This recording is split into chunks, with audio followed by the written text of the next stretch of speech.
L'idée de quitter les Bohémiens pour redevenir ambassadeur lui était insupportable, mais il lui paraissait tout aussi impossible de rester en un lieu où l'on ne trouvait ni encre, ni papier, ni respect pour les Talbot, ni considération pour une multitude de chambres. Telles étaient ses méditations un beau matin qu'elle gardait ses chèvres sur les pentes du mont Athos. Or la nature en qui elle avait foi choisit cet instant pour faire un miracle ou pour jouer un de ses tours. De nouveau les opinions diffèrent trop pour qu'il soit possible de choisir. Orlando, avec un sombre ennui, tenait ses yeux fichés sur la pente abrupte en face d'elle. On était alors à la mi-été, et si nous devions choisir une image, nous comparerions le paysage à un os desséché, à un squelette de mouton, à un crâne gigantesque dont le bec de 1000 vautours a mis à nu la blancheur. La chaleur était intense, et le petit figuier sous lequel gisait Orlando servait tout au plus à orner d'un dessin de feuilles l'étoffe léger de son burnous. Soudain une ombre, quoique rien ne pût projeter une ombre, apparut sur les rocs chauves de la montagne en face. Elle s'assombrit, recula, et bientôt un creux verdoyant apparut là où nul n'avait jamais vu que des rocs dénudés. Sous le regard d'Orlando, le creux prit forme, s'élargit. Un vaste parc sembla s'ouvrir au flanc de la colline. Et dans ce parc, Orlando vit une pelouse ondulante et drue. Elle vit des chênes piqués çà et là. Elle vit sautiller des grives dans les branches. Elle vit les daims glisser d'ombre en ombre. Elle entendit même le bourdonnement des insectes, tous les frêles soupirs, tous les frissons d'un jour d'été en Angleterre. Mais tandis qu'elle contemplait ce spectacle, la neige se mit à tomber. Bientôt le paysage entier en fut couvert. Les taches d'or ensoleillées disparurent, remplacées par des ombres violettes. Alors Orlando vit de lourds chariots s'avancer sur les routes, et elle devina que les troncs d'arbres dont ils étaient chargés allaient être sciés en bûches. Enfin apparurent les toits, les beffrois, les tourelles, les cours de sa propre maison. Il neigeait dru maintenant, et Orlando pouvait entendre sur le toit le bruissement de la neige qui glisse et le floc de sa chute molle. 1000 cheminées fumaient vers le ciel. Tout était si net, si distinct, qu'elle pouvait voir un choucas picorant la neige pour y trouver des vers. Puis, graduellement, les ombres violettes foncèrent, se reployèrent sur les chariots, les pelouses enfin sur la grande maison. Tout sombra, le val herbeux avait disparu, et là où s'étalaient de vertes pelouses, on ne voyait plus rien que le mur aveuglant de la colline, dénudé semblait-il par le bec de 1000 vautours. Alors Orlando éclata en sanglots, et revenant à grands pas vers le camp, elle annonça aux Bohémiens qu'elle devait s'embarquer pour l'Angleterre dès le jour suivant sans retard. Ce fut une chance pour elle. Déjà, les jeunes hommes avaient comploté sa mort. L'honneur l'exigeait, avait-il dit, puisqu'elle n'était pas de leur avis. Pourtant, ils eussent été au regret de lui couper la gorge, et ils se réjouirent à l'annonce de son départ. Un voilier marchand anglais, par bonheur, avait déjà mis à la voile dans le port pour l'Angleterre. En détachant une autre perle de son collier, Orlando non seulement paya le prix de son passage, mais encore eut quelques billets à mettre au creux de son bissac. Elle aurait aimé en faire présent aux Bohémiens, mais connaissant leur mépris des richesses, elle dut se contenter d'embrassements, qui de sa part furent sincères. Chapitre 4. Avec quelques-unes des guinées que lui avait laissées la vente de sa 10e perle, Orlando s'était acheté un trousseau complet de vêtements féminins à la mode du temps, et c'est dans les habits d'une jeune Anglaise de qualité qu'elle était maintenant assise sur le pont de l'Enamored Lady. Par un fait étrange mais vrai, elle n'avait jusqu'alors accordé à son sexe que très peu d'attention. Peut-être les pantalons turcs qu'elle portait furent-ils cause de cette indifférence. D'ailleurs, les bohémiennes, hormis un ou deux détails importants, diffèrent très peu des bohémiens. Mais lorsqu'elle sentit les jupons s'enrouler autour de ses jambes, lorsque le capitaine vint lui offrir très galamment de faire déployer pour elle une tente au-dessus du pont, Orlando, prenant tout à coup conscience des peines et des privilèges de sa position, sursauta. Mais ce sursaut n'avait pas le sens qu'on pouvait lui attribuer. Il n'était pas causé, voulons-nous dire, par cette simple et seule idée: ma pureté est en péril. Normalement, une charmante jeune femme seule n'eût pensé à rien d'autre. Tout l'édifice de l'économie féminine est fondé sur cette pierre. La pureté est pour les femmes le diamant, la clé de voûte. Elles la défendent avec rage et meurent si on la leur ravit. Mais quand on a été homme pendant 30 ans, ou à peu près, et ambassadeur par-dessus le marché, quand on a tenu dans ses bras une reine, et, s'il faut en croire la tradition, 2 ou 3 autres dames d'un rang moins élevé, quand on a été l'époux d'une Rosita Lolita, etc., on ne sursaute pas pour si peu, non. Le sursaut d'Orlando fut un de ces mouvements complexes qu'on n'épuise pas en un tournement. Personne, il faut le dire, n'a jamais accusé Orlando d'être un de ces esprits légers qui courent au terme des choses en un instant. Il lui fallut tout le temps de son voyage pour extraire de son sursaut le sens et la moralité. Nous allons la suivre à sa propre allure. Seigneur, songea-t-elle, quand elle fut remise de son sursaut, en s'étirant de tout son long sous la tente. Voilà une façon bien agréable de vivre sans rien faire. Mais, songea-t-elle, en ruant des 2 jambes, le diable soit de toutes ces jupes qui vous traînent sur les talons. Pourtant, l'étoffe de la brocatelle fleurie est la plus exquise du monde. Jamais je n'ai vu ma peau, elle posa la main sur son genou, paraître avec tant d'avantage. Cependant, pourrais-je sauter par-dessus bord et nager dans cet appareil? Non. Je devrais donc m'abandonner aux bras d'un matelot. Puis-je consentir à cela? Oui ou non? Puis-je? Elle hésita. C'est le premier nœud dans le mol écheveau de sa discussion. Le déjeuner survint sans qu'elle l'eût dénoué, et ce fut le capitaine lui-même, le capitaine Nicholas Benedict Bartolus, un marin d'aspect fort distingué, qui se chargea de le faire à sa place, en lui offrant une tranche de bœuf fumé. Un peu de gras, madame, permettez-moi d'en découper pour vous un tout petit morceau, menu comme votre ongle. À ces mots, Orlando sentit un frisson délicieux la parcourir des pieds à la tête. Un chant d'oiseaux s'éleva, les torrents grondèrent. Elle reconnut l'indescriptible sentiment de plaisir qu'elle avait éprouvé en voyant Sacha pour la première fois une centaine d'années auparavant. Mais alors, elle poursuivait. Maintenant, elle fuyait. Quelle est l'extase la plus grande? Celle de l'homme ou celle de la femme? Peut-être éprouve-t-il la même chose. Non, songea-t-elle. Celle-ci est la plus délicieuse.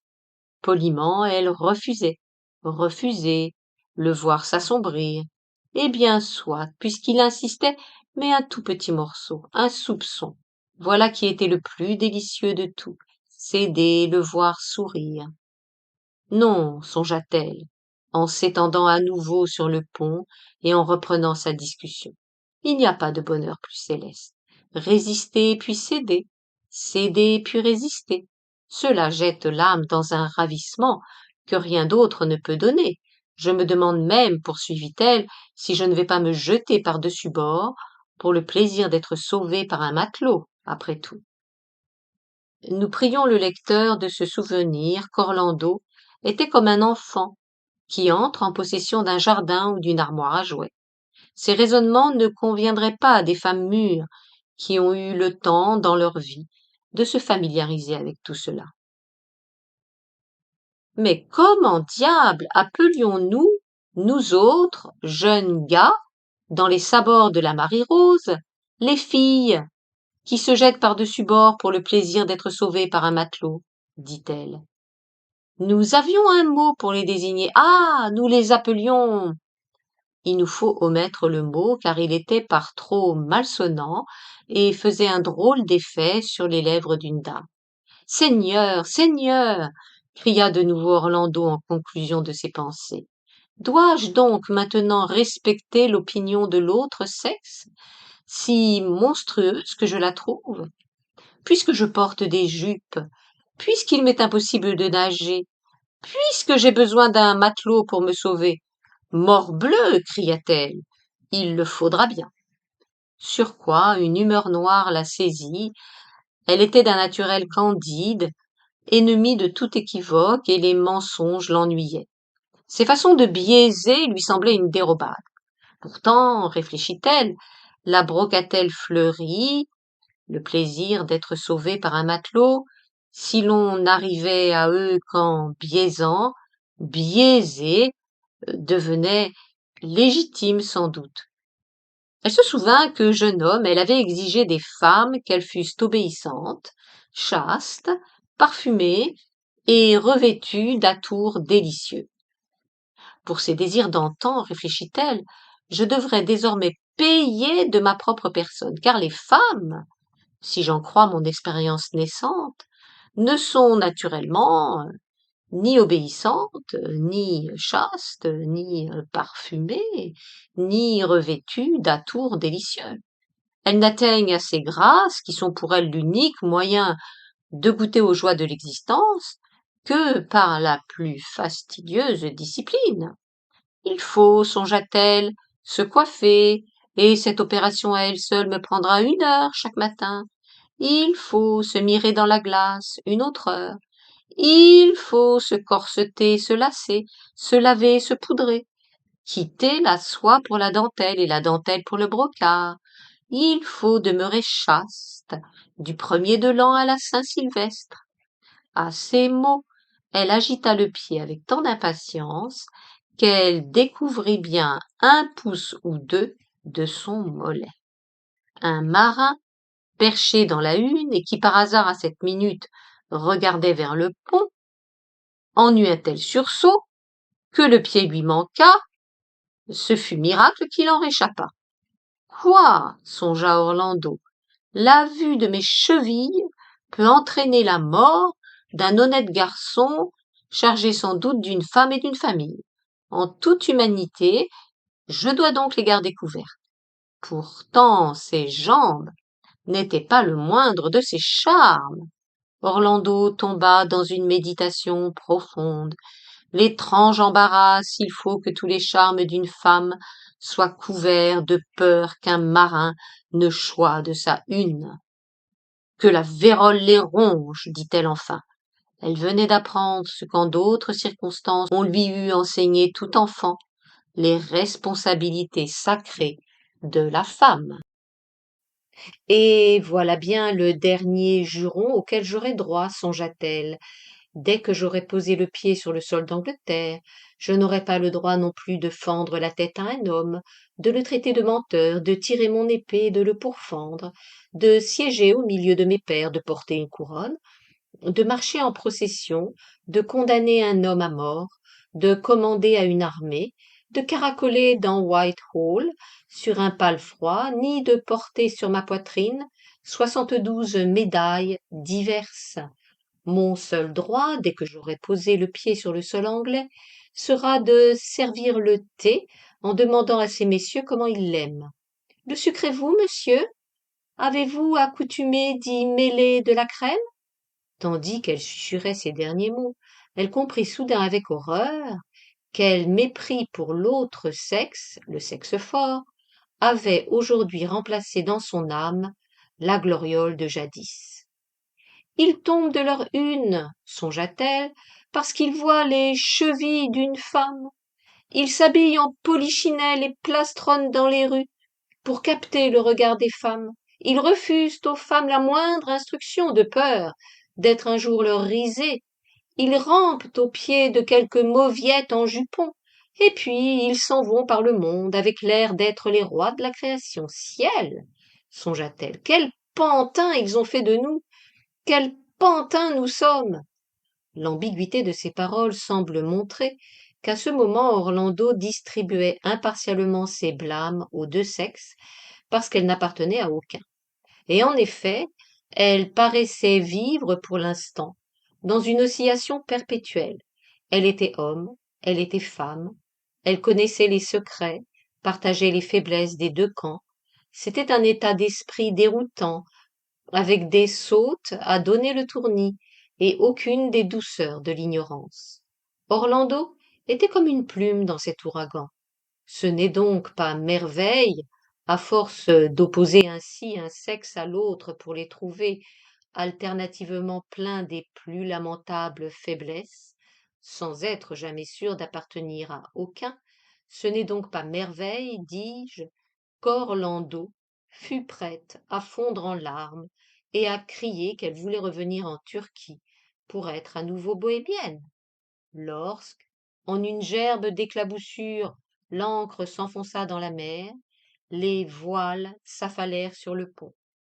Le bateau, Orlando était resté plongé dans des réflexions si profondes qu'elle n'avait rien vu depuis plusieurs jours.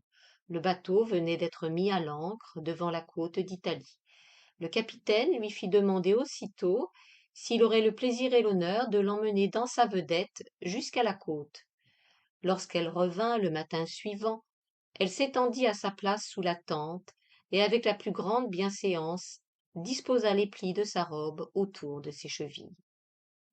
Ignorantes et pauvres comme nous sommes en face de l'autre sexe, songea-t-elle en reprenant la phrase qu'elle n'avait pas achevée le jour précédent, armés de pied en cap comme ils le sont après nous avoir interdit jusqu'à la connaissance de l'alphabet, et dès cette entrée en matière, il est clair que pendant la nuit, une secrète évolution l'avait fait pencher du côté féminin. Elle parlait maintenant plutôt comme une femme, et non, semblait-il, sans une certaine satisfaction. Pourtant, il tombe de la une. Ayant dit ces mots, elle bâilla longuement et s'endormit. Lorsqu'elle se réveilla, le bateau filait sous un bon vent et longeait de si près la côte que les villages, penchés au bord de la falaise, ne paraissaient retenus de glisser dans l'eau que par la cale d'un roc énorme ou les racines torses d'un vieil olivier. Du pont, Orlando put sentir le parfum des oranges qu'un million d'arbres lourds de fruits faisaient flotter comme un nuage. Une troupe de dauphins bleus, de temps à autre, bondissait prestement dans l'air d'un coup de queue. Orlando étira ses bras.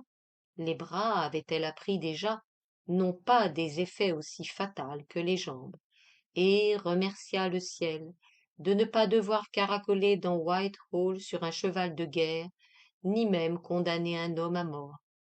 Mieux vaut, songea-t-elle, être vêtue d'ignorance et de pauvreté, qui sont les habits sévères de notre sexe. Mieux vaut laisser à d'autres le gouvernement et la discipline du monde.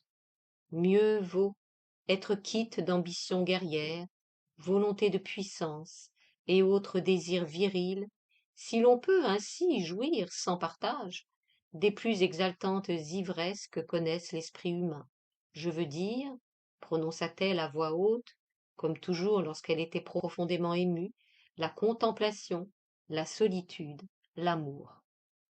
Dieu soit loué de m'avoir faite femme, cria-t-elle, mais, sur le point de s'abandonner à cette extrême folie, rien n'est plus affligeant chez une femme ou chez un homme qu'est l'orgueil de son propre sexe. Elle s'arrêta sur le mot singulier qui, déjouant tous nos efforts, a fini par se glisser au bout de notre dernière phrase. L'amour. L'amour, dit Orlando. Et à l'instant, car telle est sa violence, l'amour prit une forme humaine, car tel est son orgueil. Les autres pensées se contentent de rester abstraites. Celle-ci n'a de cesse qu'elle n'ait revêtu chair et sang, mantille et jupon, pourpoint et autre chose. Et comme Orlando n'avait jamais aimé que des femmes, et que la nature humaine se fait toujours tirer l'oreille avant de s'adapter aux conventions nouvelles, quoique femme à son tour, Ce fut une femme encore qu'elle aima, et si la conscience d'appartenir au même sexe eut un effet quelconque sur elle, ce fut d'aviver et d'approfondir ses sentiments masculins d'autrefois. C'est que tous les soupçons, tous les mystères jadis obscurs, lui devenaient clairs aujourd'hui. Ces ténèbres d'erreur qui séparent les sexes, cette zone d'obscurité où flottent tant de choses troubles, s'illuminaient enfin, et, s'il faut en croire le poète, unissant le beau et le vrai, la tendresse d'Orlando dut gagner en beauté ce qu'elle perdit en mensonge.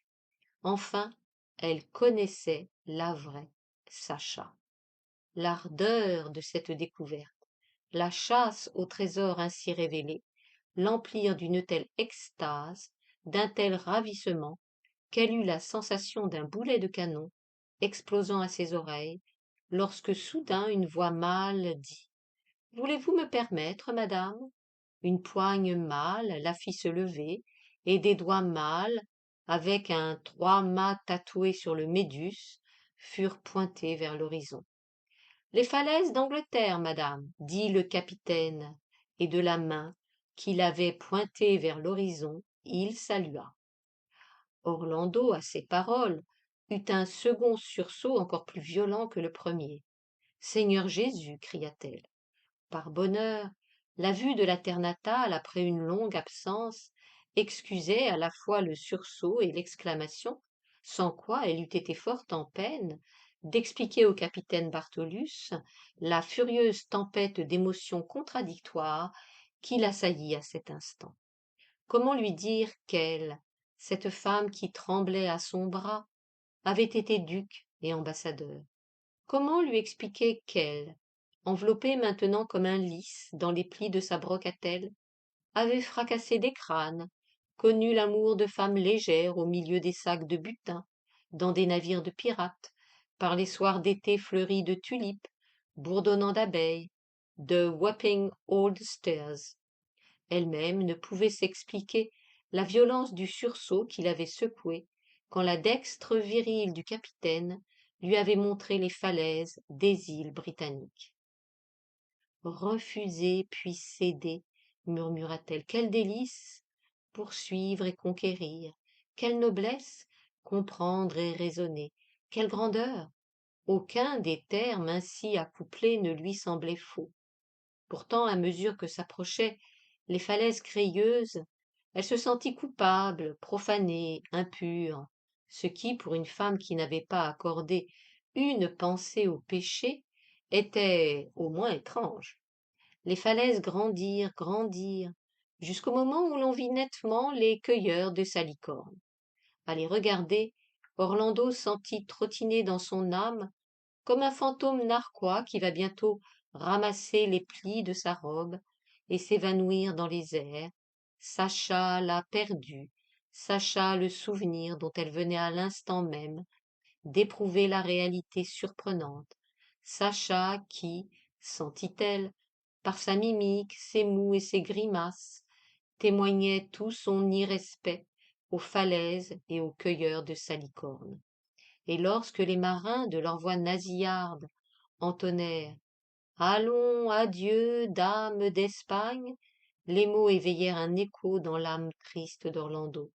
Si grand que fussent le confort, la richesse, l'influence et le rang que cette terre pouvait lui promettre, car Orlando ne doutait pas de rencontrer sur son chemin un noble prince et de régner à ses côtés sur la moitié du Yorkshire, si elle promettait en même temps le joug des conventions, l'esclavage, la fraude, l'amour renié, le corps ligoté, les lèvres cousues, la voix étouffée, Orlando alors se rembarquerait sur ce bateau même, remettrait voile vers les Bohémiens. Soudain, malgré le tumulte de ses pensées, elle vit s'élever devant elle comme un dôme de marbre lisse et blanc, une apparition nouvelle. Cet objet, réel ou rêvé, affecta si vivement l'imagination fiévreuse d'Orlando qu'elle arrêta sur lui sa songerie comme on voit un essaim vibrant de libellules se poser avec une joie visible sur la cloche de verre couvrant un tendre végétal. Quelque chose dans la forme lui rappela, suivant les hasards de la mémoire, un souvenir très vieux mais très vivace. Cet homme, avec son front énorme, dans le salon de Twitchett, cet homme qui, assis à la table, écrivait, ou plutôt regardait, mais quoi? Non, pas elle, à coup sûr. Pas un instant il n'avait paru voir planté devant lui, dans ses atours, le délicieux petit garçon, pourquoi le nier, qu'elle était à cette époque. Et toutes les fois qu'Orlando songeait à lui, cette pensée faisait s'étendre à son entour, comme sur les eaux turbulentes la lune qui se lève, une surface de calme argent. La main d'Orlando, l'autre était encore en possession du capitaine, se posa sur son sein où elle avait caché les pages de son poème. Ce contact agit comme un talisman. La préoccupation, l'incertitude, où elle était de son sexe et de ses devoirs, s'évanouirent.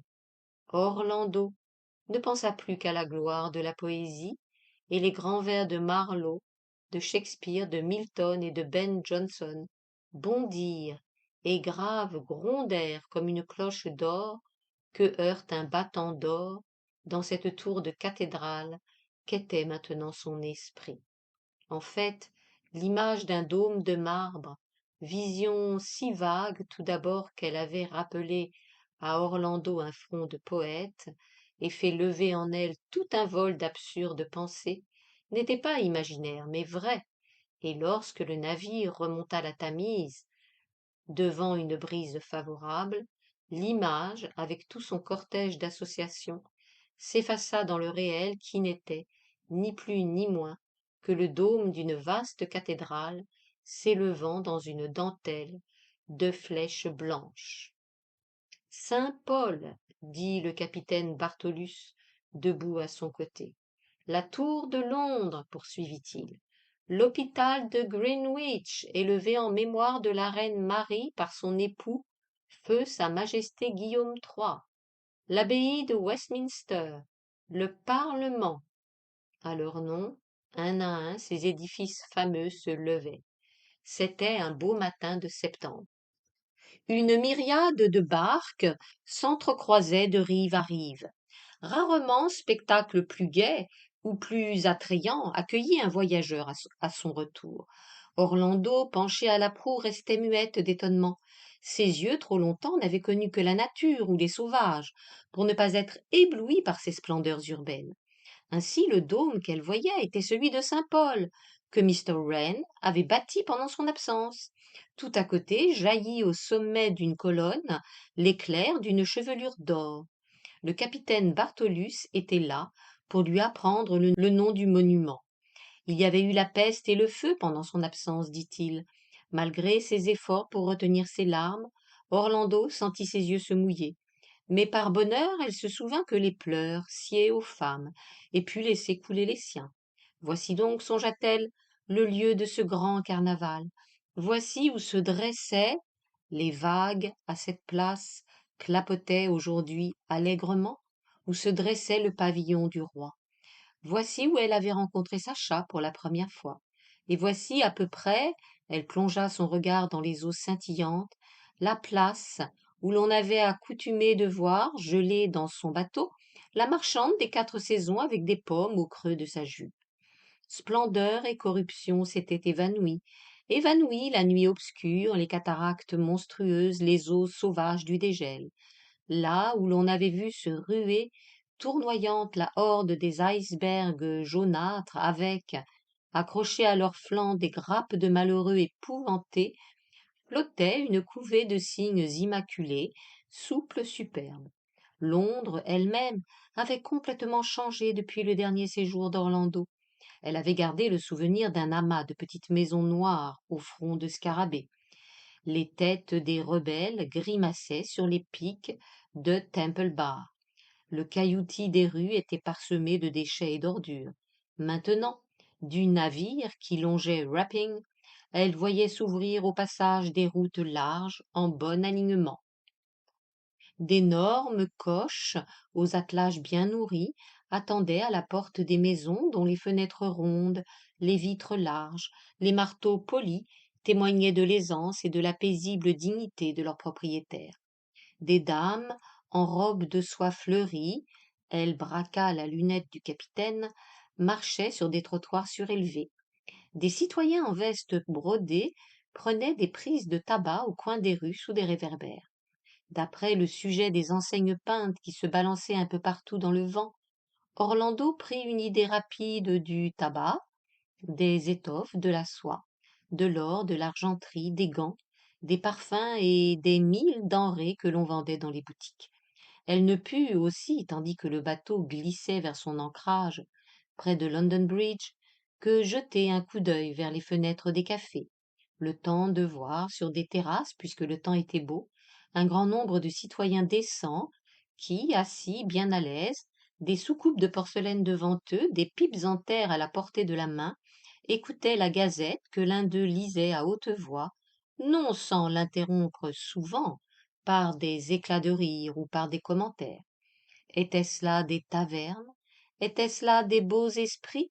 Étaient-ce là des poètes? Demanda-t-elle au capitaine Bartolus.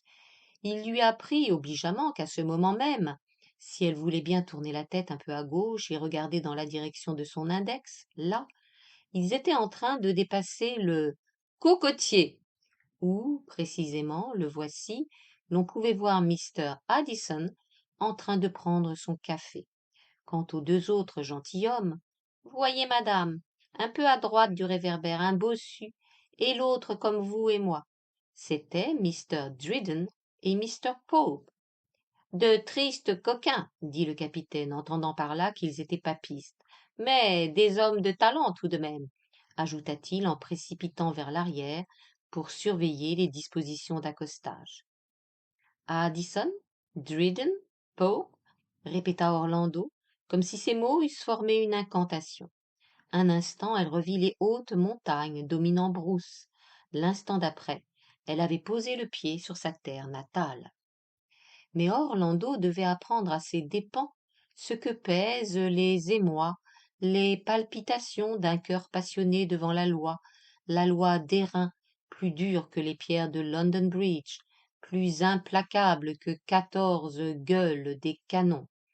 À peine était-elle rentrée dans sa maison de Blackfriars qu'une nuée de courriers, émissaires de Bow Street et autres cours de justice, vint l'avertir qu'elle devait se porter partie dans 3 procès majeurs à elle intentés durant son absence, sans compter d'innombrables litiges mineurs, les uns émanant, les autres dépendant des principaux.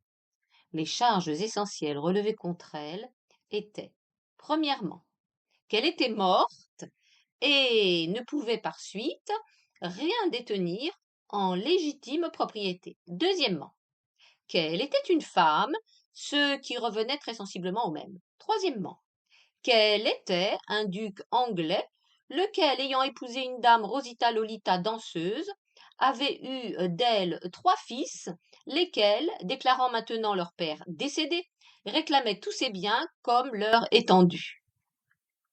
Répondre à d'aussi graves accusations allait demander naturellement du temps et de l'argent.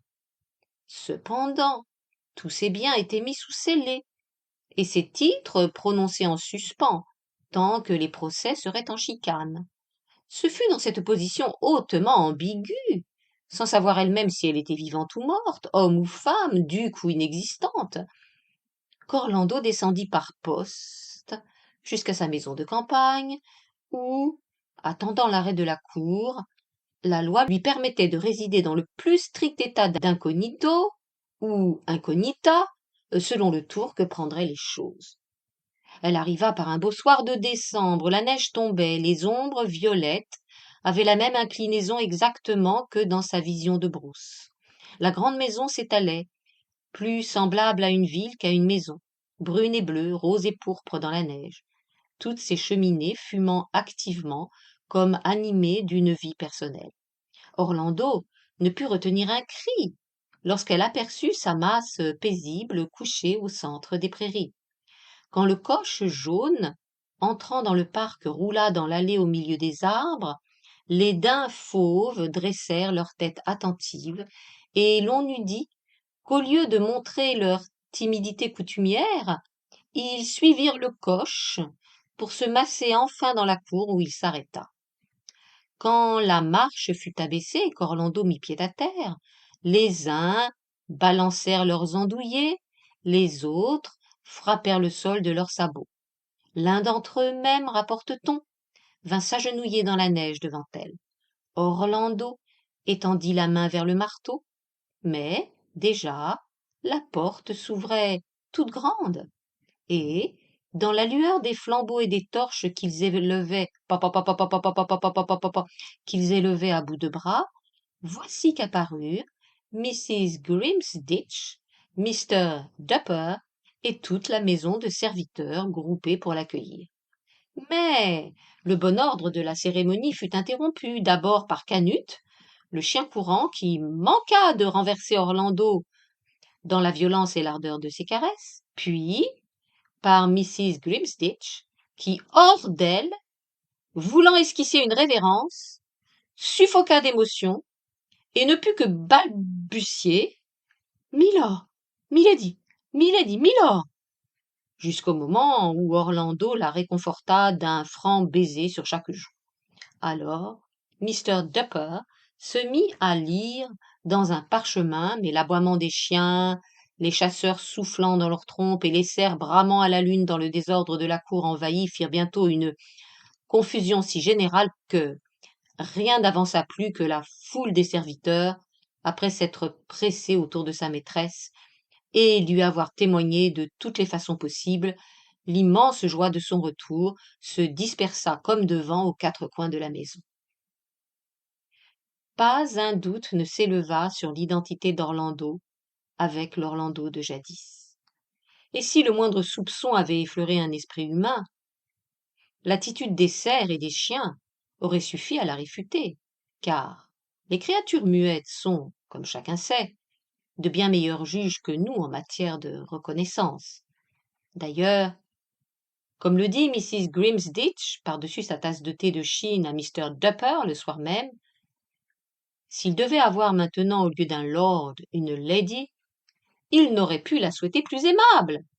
Et elle serait bien embarrassée pour sa part s'il lui fallait choisir entre eux, car ils avaient reçu du ciel autant de grâce l'un que l'autre, autant dire deux pêches sur une même branche. Et de fait, dit Mrs. Grimsditch, en glissant à la confidence, elle avait toujours eu quelques soupçons. À ces mots, elle hocha la tête d'un air mystérieux. La chose n'était pas pour elle une surprise. À ces mots, elle hocha la tête avec l'air d'en savoir long. Dites plutôt un vrai soulagement, car entre les serviettes qui avaient besoin de reprise et les rideaux dans le salon du chapelain tout mangés de mythes autour des franges, il était temps en vérité qu'il y eût une maîtresse dans la maison. Sans compter les jeunes maîtres et maîtresses qui viendront, ajouta Mr. Dupper, qui, étant donné son saint ministère, avait le droit d'exprimer toute sa pensée sur des sujets aussi délicats. Mais, tandis que les vieux serviteurs bavardaient à l'office, Orlando prit un chandelier d'argent, et une fois de plus s'en fut errer dans les halls, les galeries, les cours, les chambres. Une fois de plus, elle vit se pencher vers elle le sombre visage du garde des sceaux ou du premier chancelier, ses ancêtres. Puis elle s'assit sur un trône, s'allongea sur un canapé, contempla la tapisserie, sa palpitation, regarda galoper les chasseurs fuir Daphné, baigna sa main comme elle avait aimé le faire enfant dans la flaque jaune de lumière qu'étalait le clair de lune en passant à travers le léopard héraldique de la fenêtre, glissa dans une galerie sur le plancher, polie dessus mais dessous fruste, mania la soie, le satin, crut voir nager les dauphins des sculptures, se brossa les cheveux avec la brosse d'argent du roi Jacques, enfouit son visage dans le pot pourri, composé encore, suivant la recette donnée à sa famille quelques siècles auparavant, par le conquérant en personne et avec les mêmes roses. Regarda le jardin, imagina le sommeil des crocus, les dahlias endormis, vit le corps frêle et blanc des nymphes miroiter dans la neige devant les grands ifs noirs, le massif épais comme une maison, vit les orangeries, les néfliers géants, tout, elle vit tout, et chaque vision, chaque son, notre style imparfait échoue à les rendre, emplit son cœur d'une extase si forte, y fit couler un tel baume de joie qu'à la fin, morte de fatigue, elle entra dans la chapelle et se laissa tomber dans le vieux fauteuil rouge où ses ancêtres avaient accoutumé d'entendre le service. Alors, elle alluma un cheroot, c'était une habitude qu'elle avait rapportée de l'Orient, et ouvrit le livre de prière. C'était un petit livre relié de velours, cousu d'or, que Marie, reine d'Écosse, avait tenu sur l'échafaud. Les yeux de la foi y décelaient encore une trace brunâtre qu'avait laissée, dit-on, une goutte du sang royal. Mais les pensées pieuses que sa vue fit monter dans l'âme d'Orlando, et les mauvaises passions qu'elle y endormit, qui osera venir les dire, sachant, comme chacun, que de toutes les communions, celle de l'âme avec son Dieu est la plus inscrutable. Romanciers, poètes, historiens, tous laissent retomber leurs mains devant cette porte. Le croyant lui-même ne nous apporte pas plus de lumière.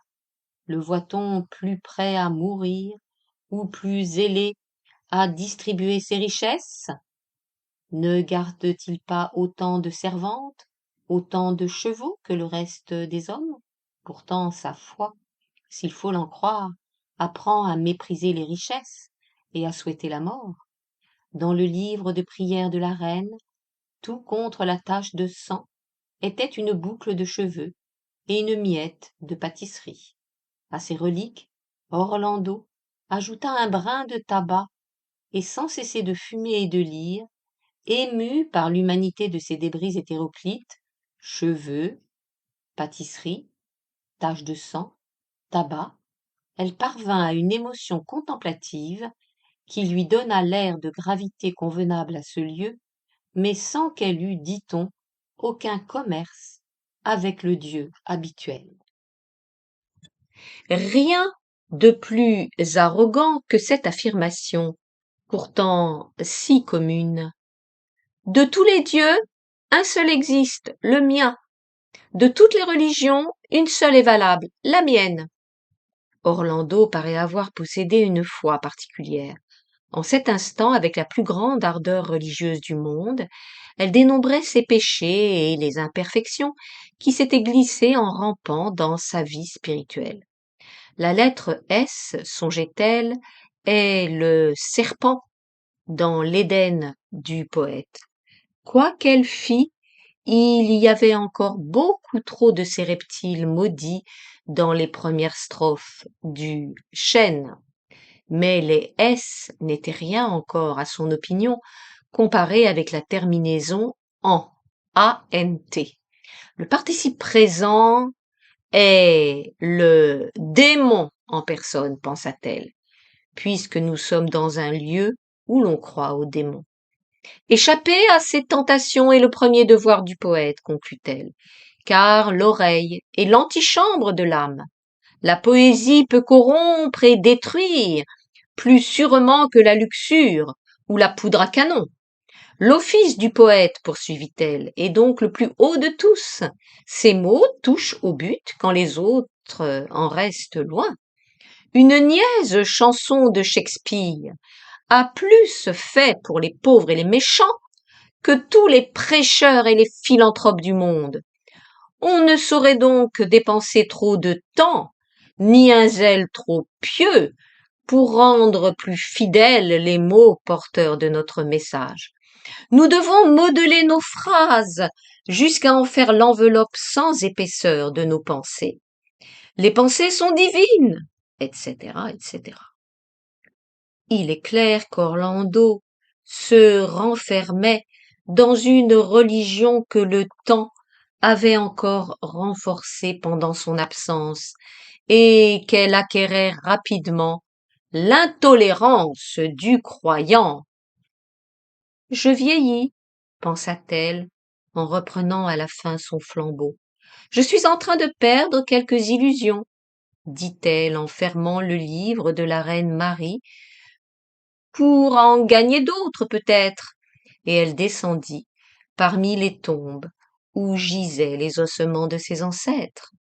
Or, même les ossements de ses ancêtres, de sœur Miles, sœur Gervais et autres, avaient perdu quelque chose de leur sainteté depuis cette nuit où Rustum el-Sadi avait montré d'un geste large les montagnes d'Asie.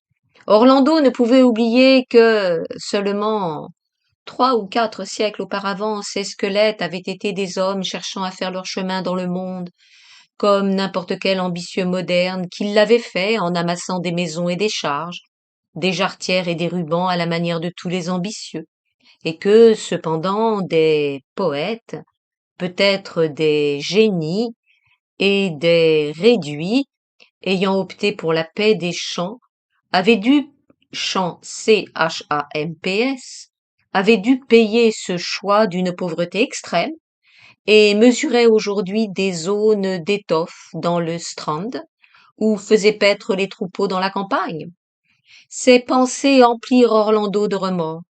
Debout dans la crypte, elle pensa aux pyramides d'Égypte, aux ossements qu'elles recouvrent, et les vastes déserts montagneux qui dominent la mer de Marmara lui parurent à cet instant un lieu d'habitation plus beau que ce château, avec toutes ses chambres où pas un lit ne manquait de sa courte pointe, et pas un plat d'argent de son couvercle assorti. Je vieillis, pensa-t-elle, son flambeau à la main. Je suis en train de perdre des illusions, pour en gagner de nouvelles peut-être. Et, par la longue galerie, elle revint à sa chambre. Cette évolution était à la fois fatigante et désagréable, mais passionnante aussi, songea-t-elle en présentant ses jambes au feu de bois. Il n'y avait pas de matelot dans la pièce. Et elle passa en revue, comme une avenue de grands édifices, toutes les métamorphoses spirituelles qui avaient jalonné sa vie. Jeune garçon, elle avait aimé le son des mots et les syllabes tumultueuses qui s'envolent des lèvres lui paraissaient le comble de la poésie. Plus tard, Sacha aidant, sans doute, et la désillusion qu'elle lui avait apportée, dans cette frénésie violente étaient tombées quelques gouttes d'une noire liqueur qui avait endormi son lyrisme. Puis, lentement, s'était ouvert en elle autre chose, des couloirs secrets, 1000 chambres qu'il fallait explorer à la torche, en prose, non en vers. Orlando se rappelait avec quelle passion elle avait étudié alors ce docteur de Norwich, Brown, dont le livre était là sous sa main. Dans cette pierre solitaire, après son affaire avec Green, elle s'était formée ou avait tenté de se former, car Dieu sait que ces croissances durent des siècles, un esprit capable de résistance. J'écrirai, avait-elle dit, ce que j'aurais plaisir à écrire. Et aussitôt, elle avait rayé d'un seul trait 26 volumes. Aujourd'hui encore, cependant, malgré tous ses voyages, ses aventures, ses profondes méditations, ses pensées tournées, retournées d'un côté et d'autre, elle n'avait pas cessé de muer. Ce qu'apporterait l'avenir, Dieu seul le savait. Elle changeait sans cesse, et peut-être changerait-elle toujours. De hautes murailles spirituelles, des habitudes, semblait-il, aussi durables que la pierre, au seul toucher d'un esprit nouveau, s'effondraient, s'évanouissaient comme des ombres, laissant apparaître dans un ciel nu le scintillement de fraîches étoiles. Orlando s'avança vers la fenêtre. En dépit du froid, elle ne put s'empêcher de l'ouvrir pour se pencher dans l'air humide de la nuit. Elle entendit aboyer un renard dans les bois, puis le bruit d'un faisan qui froissait des branches. Elle entendit bruisser, glisser la neige sur le toit et Floc, mollement tomber sur la terre. Par ma vie, s'exclama-t-elle, voici qui est 1000 fois mieux que la Turquie. Rustum, cria-t-elle, comme si elle discutait encore avec le bohémien. Et, par ce pouvoir nouveau de poursuivre une dispute et d'accabler un adversaire absent, elle montrait de nouveau l'évolution de son âme. Rustum, vous aviez tort. Ceci est mieux que la Turquie. Cheveux, pâtisserie, tabac, quel bric-à-brac nous compose, dit-elle, en songeant au livre de prières de la reine Marie. Notre esprit, quelle fantasmagorie, quel lieu de choses disparates. Un instant, déplorant naissance et richesse, nous aspirons à une exaltation ascétique. L'instant d'après, nous ne pensons plus qu'au parfum d'une vieille allée, et nous pleurons au chant des grives.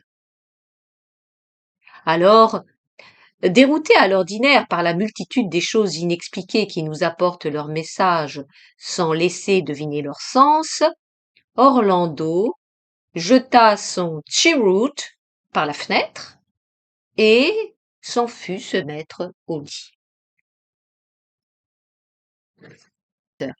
Note de la lectrice, un cheroot est un cigare venant d'Asie. Suite. Le lendemain, reprenant le fil de ses pensées, elle sortit sa plume et son papier et se remit à travailler sur le chêne. Posséder en effet du papier et de l'encre à volonté lorsqu'on a dû s'accommoder de murs et de marges est un délice inconcevable. Elle était en train de barrer une phrase dans le désespoir le plus profond et d'en écrire une nouvelle au sommet de l'extase lorsqu'une ombre noircit sa page. En hâte, elle cacha son manuscrit. Comme sa fenêtre donnait sur la plus intérieure des cours, comme elle avait enjoint à ses serviteurs de n'admettre personne, ne connaissait personne et vivait elle-même légalement inconnue, Orlando fut d'abord surprise par cette ombre, puis indignée, puis enfin, quand elle en eut cherché et reconnu la cause, saisie d'une folle allégresse. Car c'était là une ombre familière, une ombre grotesque. Ce n'était rien moins que l'ombre de la très noble archiduchesse Harriet Griselda de Finster-Ahorn et Scandhophum, en territoire roumain. Avec des sauts de lièvre, elle arpentait la cour dans son vieil habit de chasse et son immuable manteau, pas un cheveu de sa tête n'avait changé. Telle était donc la femme qui avait chassé Orlando d'Angleterre. Tel était l'air du vautour obscène, R-A-I-R-E, tel était l'oiseau fatal en personne. À la pensée qu'elle avait fui jusqu'en Turquie la séduction de ses charmes, bien éventé aujourd'hui, Orlando éclata de rire. Il y avait dans l'aspect de cette femme quelque chose d'indiciblement comique. Comme Orlando l'avait découvert déjà, on ne pouvait la comparer qu'à une hase monstrueuse. Elle en avait les yeux fixes, les joues flasques, le haut toupet. Elle s'arrêta soudain, exactement à la façon des lièvres, qui se mettent sur leurs séants dans les blés quand ils se croient à l'abri des curieux, et regarda fixement Orlando qui, de sa fenêtre, la regarda fixement en retour. Après qu'elles se furent ainsi regardées fixement pendant quelques minutes, il n'y avait plus rien à faire pour Orlando qu'à la prier d'entrer, et bientôt, les deux dames échangèrent des politesses, tandis que l'archiduchesse secouait la neige de son manteau.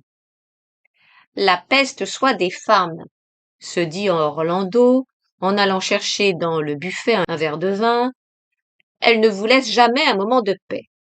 Il n'existe pas d'espèce plus fureteuse, plus curieuse, plus intrigante. C'est pour échapper à cette grande perche que j'ai quitté l'Angleterre et voilà que... À ce moment, elle se tourna pour présenter son plateau à l'archiduchesse. Et, oh, ne vit plus qu'un gentilhomme vêtu de noir. Un paquet d'habits gisait dans le garde-cendre. Elle était seule avec un homme.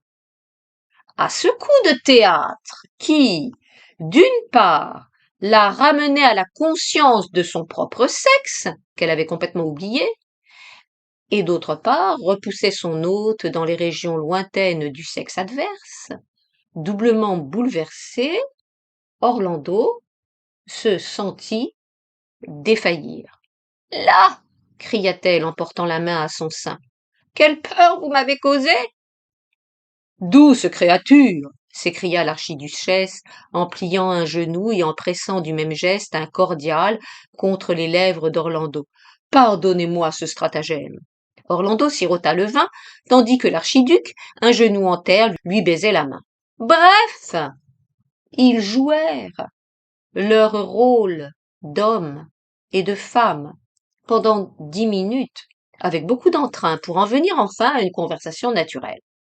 L'archiduchesse, mais désormais nous devrons l'appeler l'archiduc, raconta son histoire. Il était homme, et l'avait toujours été. Il avait vu un portrait d'Orlando et en était tombé désespérément amoureux. Pour venir à ses fins, il s'était habillé en femme et avait loué un appartement chez le boulanger. La fuite d'Orlando pour la Turquie l'avait plongé dans le désespoir. À son retour, il avait appris sa métamorphose et s'était hâté de lui offrir ses services. À ce point, ses hi devinrent intolérables. Car elle était pour lui, dit l'archiduc Harry, et demeurerait éternellement le prodige, la perle et la perfection de son sexe. Les 3 P eussent été plus persuasifs sans ces étranges hi et les ho qui les entrecoupèrent fâcheusement. Si c'est là de l'amour, se dit Orlando en regardant l'archiduc de l'autre côté du cendrier, et cette fois d'un point de vue féminin, il y a dans ce sentiment quelque chose de profondément ridicule. Cependant, l'archiduc, à 2 genoux, faisait de sa tendresse la déclaration la plus passionnée. Il dit à Orlando qu'il avait amassé quelque chose comme 20 millions de ducats dans un coffre de son château. Pas un gentilhomme anglais ne possédait autant d'acres de terre que lui. La chasse y était excellente. Il pouvait lui promettre un tableau mêlé de perdrix blanches et de coqs de bruyère, comme pas une langue anglaise, voire même écossaise, ne pourrait lui en fournir. À dire vrai, les faisans avaient souffert de la pépille pendant son absence, et les Daines avaient lâché leurs jeunes daims, mais tout pouvait être remis en ordre et le serait avec son aide lorsqu'ils vivraient en Roumanie ensemble. Pendant tout ce discours, d'énormes larmes naissaient de ses gros yeux et couraient dans les replis terreux de ses longues joues flasques. Les hommes pleurent aussi fréquemment hors de propos que les femmes. Orlando le savait par expérience, mais elle apprenait peu à peu que les femmes se doivent d'être choquées quand les hommes leur laissent voir trop d'émotion. Elle fut donc choquée. L'archiduc présenta ses excuses, il se maîtrisa suffisamment pour dire qu'il allait se retirer, mais qu'il reviendrait le lendemain prendre sa réponse. Ceci se passait un mardi, il vint le mercredi, il vint le jeudi, il vint le vendredi et il vint le samedi. Chaque visite, il est vrai, commençait, se poursuivait ou s'achevait par une déclaration d'amour. Mais dans les intervalles, il y avait assez de place pour de longs silences. Orlando et son hôte restaient de chaque côté du foyer. Parfois l'archiduc faisait tomber les pincettes, et Orlando les ramassait. Puis l'archiduc se rappelait un jour avoir chassé l'élan en Suède, et Orlando demandait si c'était un très gros élan, et l'archiduc disait qu'il n'était pas aussi gros que le renne qu'il avait tué en Norvège, et Orlando demandait s'il avait jamais tué un tigre, et l'archiduc disait qu'il avait tué un albatros, et Orlando demandait, en réprimant à demi un bâillement, si un albatros était aussi gros qu'un éléphant, et l'archiduc disait, etc. Quelque chose de très sensé sans doute, mais qu'Orlando n'entendait pas car elle regardait son écritoire ou le ciel ou la porte. Sur quoi l'archiduc disait « Je vous adore », à l'instant même où Orlando disait « Voyez, il commence à pleuvoir ». Et tous deux, dans un embarras horrible, rouges de honte, oubliaient de penser à ce qu'ils pourraient dire ensuite. En vérité, Orlando, à court d'esprit, ne savait plus de quoi parler.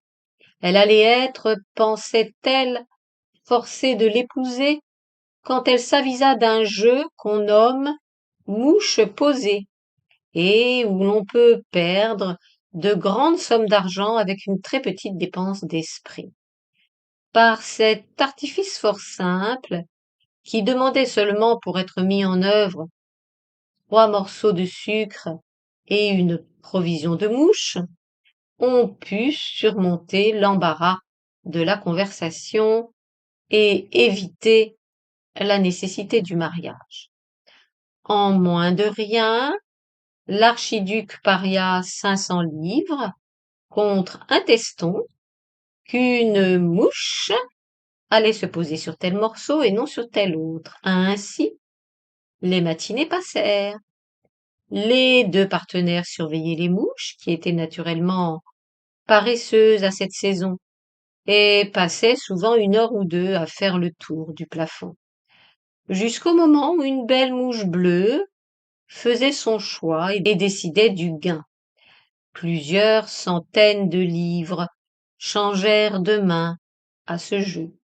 L'archiduc, effréné parieur, jurait qu'il n'avait fichtre rien à envier aux courses de chevaux et souhaitait d'y jouer toujours.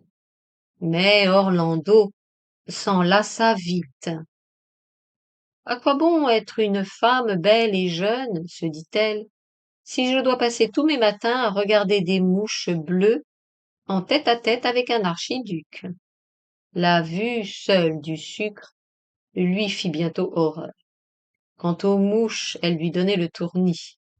Il devait y avoir un moyen d'en sortir, supposa-t-elle, mais elle était encore maladroite dans les artifices de son sexe, et puisqu'on ne lui permettait plus d'assommer son adversaire, ou de le percer d'outre en outre, le seul moyen qu'elle trouva fut celui-ci.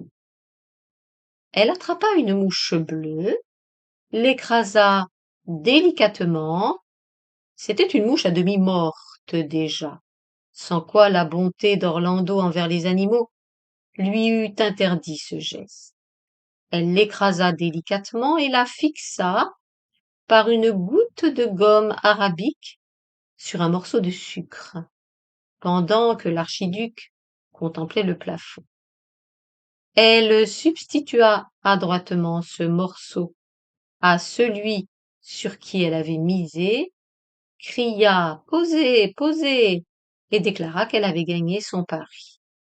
Elle avait agi avec l'espoir que l'archiduc, si érudit en matière de sport et de course, décèlerait la fraude. Alors, comme tricher à mouche posée est le plus horrible des crimes, et que des hommes pour cette faute ont été bannis de la société humaine à perpétuité et réduits à celle des singes sous les tropiques, elle avait calculé que l'archiduc serait assez énergique pour refuser désormais d'avoir rien de commun avec elle. Mais elle avait compté sans la simplicité de ce doux gentilhomme. Il n'était pas bon juge en matière de mouches. Une mouche morte avait pour lui toutes les apparences d'une mouche vivante. Elle tricha 20 fois de suite, et il lui paya plus de 17 250 livres, ce qui correspond environ à 40 885 livres, 6 shillings 8 pence de notre monnaie. Jusqu'au moment où Orlando tricha si grossièrement, qu'il fut impossible, même à ses yeux innocents, de ne pas voir la fraude. Quand il connut enfin la vérité, une scène pénible éclata. L'archiduc se dressa de toute sa hauteur, il devint pourpre, des larmes roulèrent une à une le long de ses joues. Qu'elle eût gagné une fortune n'était rien, il la lui donnait de bon cœur. Qu'elle l'eût trompé était quelque chose, il était blessé de l'en savoir capable. Mais qu'elle eût triché à mouche posée était tout. Comment aimer une femme qui trichait au jeu? Sur quoi il s'effondra complètement. Par bonheur, dit-il, en recouvrant un peu de son sang-froid, il n'y avait pas eu de témoin. Et après tout, dit-il, elle n'était qu'une femme. Bref, magnanime, il l'allait pardonner et s'inclinait déjà pour demander pardon de ses paroles violentes, lorsque Orlando, pour en finir, au moment où il courbait sa tête orgueilleuse, lui laissa tomber un petit crapaud entre la peau et la chemise. On doit rendre cette justice à Orlando, qu'elle aurait infiniment préféré une rapière. Un crapaud est une chose dégoûtante à cacher sur soi tout un matin. Mais quand les rapières sont interdites, il faut bien avoir recours au crapaud. D'ailleurs, un mélange de crapaud et de rire réussit quelquefois où le froid acier échouerait. Elle rit. L'archiduc rougit, elle rit. L'archiduc jura, elle rit. L'archiduc claqua la porte. Dieu soit loué, s'écria Orlando en riant encore. Elle entendit le carrosse sortir de la cour à une furieuse allure. Le grondement des roues retentit sur la route. Il s'éloigna de plus en plus faible. Enfin, il s'éteignit. Je suis seul, dit Orlando, puisque personne ne pouvait l'entendre. Que le silence, après le bruit, soit plus profond, les savants en doutent encore. Mais que la solitude soit plus sensible après l'amour, bien des femmes en mettraient la main au feu. En écoutant mourir le roulement de cette voiture, Orlando sentit fuir loin, plus loin d'elle, toujours plus loin. Un archiduc, peu lui importait, une fortune, peu lui importait, un titre, peu lui importait, l'établissement et la sécurité du mariage, peu lui importait, mais aussi la vie qui se retirait, et un amant. La vie et un amant, murmura-t-elle. Elle se dirigea vers son écritoire, elle trempa sa plume dans l'encre et écrivit. La vie et un amant. C'était un vers dont le rythme ni le sens n'avaient rien de commun avec ce qui le précédait. Une dissertation sur la vraie manière de baigner les brebis pour éviter la rogne. En le relisant, Orlando rougit, répéta la vie et un amant. Puis, ayant posé sa plume, elle se rendit dans sa chambre, vint droit à son miroir et ordonna ses perles autour de son cou. Mais les perles ne paraissaient pas à leur avantage sur une matinée de cotonnade fleurie. Orlando essaya d'une robe en taffetas gris tourterelle, puis d'une autre fleur de pêcher, puis d'une autre en brocart. Peut-être fallait-il un nuage de poudre, et si l'on faisait bouffer ses cheveux ainsi, autour du front, les choses peut-être n'en iraient que mieux.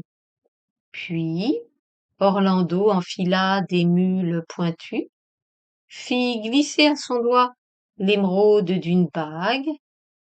Voyons, dit-elle quand tout fut prêt, et elle alluma les candélabres d'argent de chaque côté du miroir. Quelle femme n'eût rougi de plaisir au spectacle qu'Orlando vit soudain flamboyer dans la neige, car tout le miroir était parcouru de sentes neigeuses, et elle-même apparaissait semblable à un feu, à un buisson ardent, tandis que les flammes des candélabres ceignaient sa tête d'un feuillage au scintillement argenté. Ou bien encore, la glace devenait une eau glauque, elle une sirène couverte de perles, une sirène au fond d'une grotte, chantant pour que les bateliers se penchent et tombent l'embrasser. Dure et douce, sombre et claire, elle avait un charme si capiteux que c'était grand pitié vraiment de ne pas voir un homme là qui sût lui dire en bon français: le diable m'emporte, madame, vous êtes l'amour incarné, ce qui était vérité pure. Orlando même, qui n'était pas vaine pourtant le savait, puisqu'elle sourit de ce sourire involontaire qui naît sur les lèvres des femmes quand leur propre beauté, vision un instant étrangère, tremble comme une goutte, hésite comme une eau naissante, se forme, et soudain leur fait face dans le cadre d'un miroir. Quelle femme n'eût pas rougi de plaisir au spectacle qu'Orlando vit soudain flamboyer dans la neige, car tout le miroir était parcouru de sentes neigeuses, et elle-même apparaissait semblable à un feu, à un buisson ardent, tandis que les flammes des candélabres ceignaient sa tête d'un feuillage au scintillement argenté. Ou bien encore, la glace devenait une eau glauque, elle une sirène couverte de perles, une sirène au fond d'une grotte, chantant pour que les bateliers se penchent et tombent l'embrasser. Dure et douce, sombre et claire, elle avait un charme si capiteux que c'était grand pitié vraiment de ne pas voir un homme là qui sût lui dire en bon français: le diable m'emporte, madame, vous êtes l'amour incarné.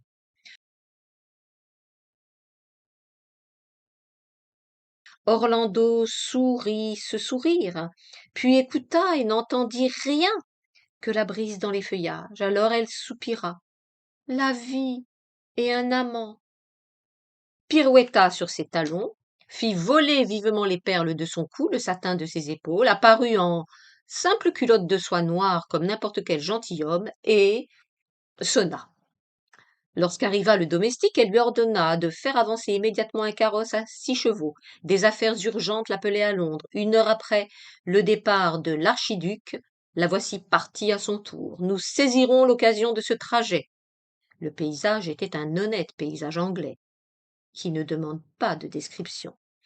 Pour attirer l'attention du lecteur, mieux que nous n'aurions pu le faire alors, sur une ou deux observations glissées çà et là dans le cours de notre récit.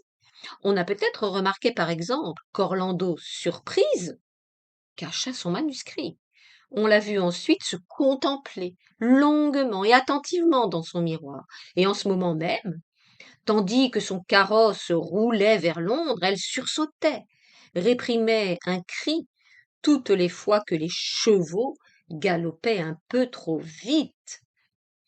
Cette modestie pour son œuvre, cette vanité pour sa personne, cette crainte d'un accident, ceci semble présager que notre affirmation de naguère, Orlando, disions-nous, n'avait pas changé en devenant femme, cessait d'être absolument vrai. Orlando devenait comme les femmes, un peu moins vaine de son cerveau, comme les femmes, un peu plus vaine de sa personne. Sa sensibilité augmentait ici, diminuait là. Le changement d'habit, diront quelques philosophes, était pour beaucoup dans cette transformation. Le rôle des habits, disent-ils, ne se borne pas à nous tenir chaud. Il change le monde à nos yeux et nous change aux yeux du monde. Lorsque le capitaine Bartolus, par exemple, vit la robe d'Orlando, il ordonna aussitôt de déployer une tente pour elle. Il lui offrit à table une autre tranche de bœuf et la pria de descendre à terre dans sa vedette. À coup sûr, Orlando n'aurait pas été l'objet de ces attentions délicates si l'étoffe de ses jupes, au lieu de flotter, avait été serrée autour de ses jambes en manière de culotte. Et quand nous sommes l'objet d'attentions délicates, nous sommes aussi tenus à quelque retour. Orlando avait fait la révérence, avait accepté, avait flatté l'humeur du bonhomme. Elle n'en eût rien fait si le capitaine, au lieu de culottes, eût porté des jupes de femme, et au lieu de sa veste galonnée, un corsage de satin. Ainsi, comme on le soutiendrait avec quelque raison, ce sont peut-être les habits qui nous portent, et non pas nous qui les portons. Nous pouvons leur faire mouler notre bras ou notre poitrine. Eux moulent, à leur gré, nos cœurs, nos cerveaux et nos langues.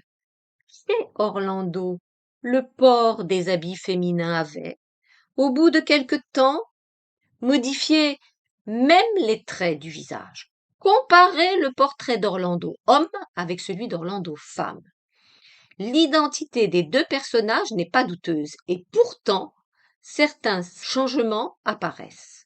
Cette main que l'homme garde libre pour saisir l'épée, la femme doit s'en servir pour empêcher la soie de glisser de ses épaules. L'homme regarde le monde bien en face, comme s'il était fait pour son usage, façonné pour son bon plaisir. La femme lui glisse un coup d'œil oblique, subtil et même soupçonneux. Sous les mêmes habits, leur apparence eût été peut-être la même. Tel est l'avis de quelques philosophes, des plus sages philosophes. Mais tout compte fait, nous penchons pour l'avis contraire. La différence entre les sexes est, par bonheur, des plus profondes. Les habits ne sont qu'un symbole de la réalité enfouie en dessous. Ce fut un changement intime qui poussa Orlando à choisir des vêtements et un sexe de femme. Peut-être exprima-t-elle par là, plus franchement qu'on ne le fait d'ordinaire, la franchise était sa qualité dominante, une aventure fort commune, quoique rarement avouée, car nous touchons ici à un nouveau problème irrésolu. Si différents que soient les sexes, pourtant, ils se combinent. Tout être humain oscille ainsi d'un pôle à l'autre, et bien souvent, tandis que les habits conservent seuls une apparence mâle ou femelle, au-dessous le sexe caché, le contraire du sexe apparent. Nul n'ignore les complications et les confusions qui en résultent. Mais ce n'est pas ici le lieu d'une étude complète. Notons seulement les effets étranges de ce désordre, dans le cas particulier d'Orlando. C'est en effet ce mélange en elle des deux éléments, l'homme et la femme, dont tantôt l'un était victorieux et tantôt l'autre, qui donnait souvent à sa conduite un tour inattendu. Et le problème de son sexe était pour certains esprits curieux une source de perplexité. Comment, par exemple, si Orlando était une femme, ne mettait-elle jamais plus de 10 minutes à s'habiller? Comment pouvait-elle apporter si peu d'attention au choix de ses robes et à leur fraîcheur? Cependant, elle n'avait pas le formalisme d'un homme, l'ambition d'un homme. Elle possédait un cœur presque trop tendre. Jamais elle n'avait pu supporter de voir battre un âne ou noyer un chaton, mais d'un autre côté, elle détestait le ménage, se levait à l'aube, courait par les champs en été avant le lever du soleil. Pas un fermier n'aurait pu lui en remontrer sur les récoltes. Elle tenait tête aux meilleurs buveurs et se plaisait aux jeux de hasard. Bonne cavalière, elle pouvait mener 6 chevaux au galop sur London Bridge. Pourtant, avec l'audace et l'énergie d'un homme, elle tremblait comme une faible femme à la vue du danger couru par un autre. Elle éclatait en sanglots pour un rien, ignorait la géographie, jugeait les mathématiques insupportables, et soutenait à l'occasion une de ces absurdités plus communes chez les femmes que chez les hommes, par exemple, qu'aller vers le sud, c'est descendre. Orlando était-elle donc plus homme que femme? Il est difficile de le dire, et on ne saurait pour l'instant en décider, car son carrosse déjà roulait bruyamment sur les pavés. Elle avait atteint sa maison de la ville, on abaissait le marchepied, on ouvrait les grilles de fer, elle entrait dans la demeure de son père, à Blackfriars, qui, bien que la mode désertât ce faubourg, était encore un vaste hôtel plaisant avec des jardins en pente rapide vers la rivière et un charmant bocage de noisetiers où faire la promenade. Aussitôt installée, Orlando se mit en quête. Elle était venue chercher à la ville la vie et un amant. Sur le premier de ces articles, on pouvait avoir quelques doutes. Quant au second, elle le trouva, sans la moindre difficulté, 2 jours après son arrivée. Ce dernier événement eut lieu un mardi. Le jeudi, elle alla faire une promenade à pied sur le Mail, comme c'était alors l'habitude des personnes de qualité. À peine y avait-elle fait 2 tours, qu'elle attira l'attention de quelques gens du commun, venus là pour voir leur maître. Au moment où Orlando dépassa le groupe, une femme vulgaire, qui portait son enfant au sein, fit un pas en avant, la dévisagea familièrement et cria: « Mais c'est-y pas lady Orlando soi-même? » Ses compagnons firent cercle, et Orlando se trouva en un instant le point de mire d'une foule de bourgeois et de boutiquiers qui s'écrasaient pour contempler l'héroïne du procès célèbre, car cette affaire avait excité dans le bas peuple un très vif intérêt. Orlando risquait fort d'être incommodé par la pression de cette populace. Elle avait oublié que les dames ne se promènent pas seules d'ordinaire dans les lieux publics. Quand, par bonheur, un gentilhomme de haute taille s'avança précipitamment et lui offrit la protection de son bras. C'était l'archiduc. Sa vue accabla et réjouit Orlando en même temps. Non seulement ce gentilhomme magnanime lui avait pardonné, mais pour lui montrer qu'il prenait en bonne part sa plaisanterie du crapaud, il s'était procuré un bijou à l'image de cet animal et pressa Orlando de l'accepter avec l'expression renouvelée de sa flamme, tandis qu'il la reconduisait vers son carrosse. Poule, duc et bijoux mirent Orlando rentrant chez elle dans la plus méchante humeur imaginable. Était-il impossible d'aller faire un tour sans être à demi étouffée, contrainte d'accepter un crapaud serti d'émeraude et demandé en mariage par un archiduc? Elle revint de meilleurs sentiments les jours suivants, lorsqu'elle trouva dans son courrier une demi-douzaine de billets provenant des plus grandes dames du pays, Lady Suffolk, Lady Salisbury, Lady Chesterfield, Lady Tavistock et autres, qui, après avoir rappelé en termes aimables les vieilles alliances qui unissaient leur famille à la sienne, lui demandaient l'honneur de faire sa connaissance. Le lendemain, samedi, plusieurs de ces grandes dames vinrent lui rendre visite en personne. Le mardi suivant, vers midi, leurs valets de pied apportèrent des cartes d'invitation pour divers routs, dîners et réunions dans un proche avenir, et sans retard, mais non sans écume ni quelque fracas, Orlando fut lancé sur les eaux de la haute société londonienne. Donner un aperçu véridique de la société londonienne à cette époque, ou même à n'importe quelle époque, dépasse les moyens d'un biographe ou d'un historien. Seuls les écrivains, qui n'ont pour la vérité que peu de goût et aucun respect, nous voulons dire les romanciers et les poètes, réussiraient peut-être à traiter ce sujet, car il est un de ceux où la vérité n'existe pas. Ici, rien n'existe. Tout n'est que vapeur, mirage. Pour nous expliquer clairement, Orlando rentrait de l'un de ses raouts à 3 ou 4 heures du matin avec des joues comme un arbre de Noël et des yeux comme des étoiles. Elle détachait une dentelle, parcourait une douzaine de fois toute la longueur de sa chambre, détachait une autre dentelle, s'arrêtait et se remettait en marche. Souvent, le soleil flamboyait sur les cheminées de Southwark avant qu'elle ait pu se décider à se mettre au lit. Et quand elle y était, elle restait 1 heure à virer, tourner, rire et soupirer avant de s'endormir enfin. Et la cause d'un tel émoi, le monde. Et qu'avait dit ou fait le monde pour mettre une dame raisonnable dans cet état? À part l'éclair, rien. Le lendemain, Orlando avait beau mettre sa mémoire à la torture, elle ne pouvait se souvenir d'un seul mot qu'on pût vraiment appeler quelque chose.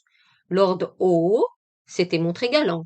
Lord A, poli, le marquis de C, charmant. Monsieur M, amusant.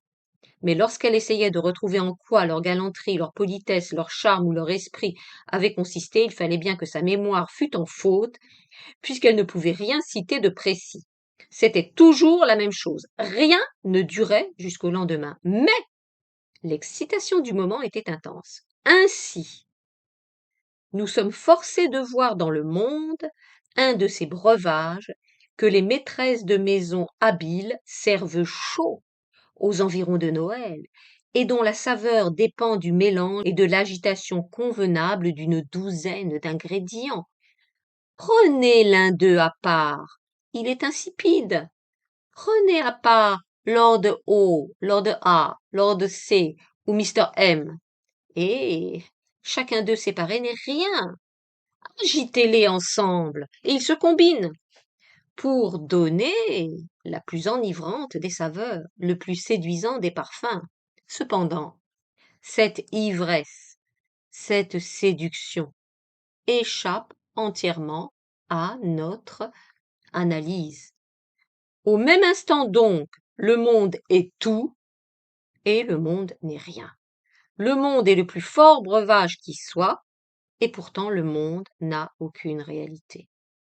De tels monstres sont l'affaire des romanciers et des poètes. À force de rien, ils font des livres plus gros qu'eux. Nous leur cédons la place avec la meilleure grâce du monde.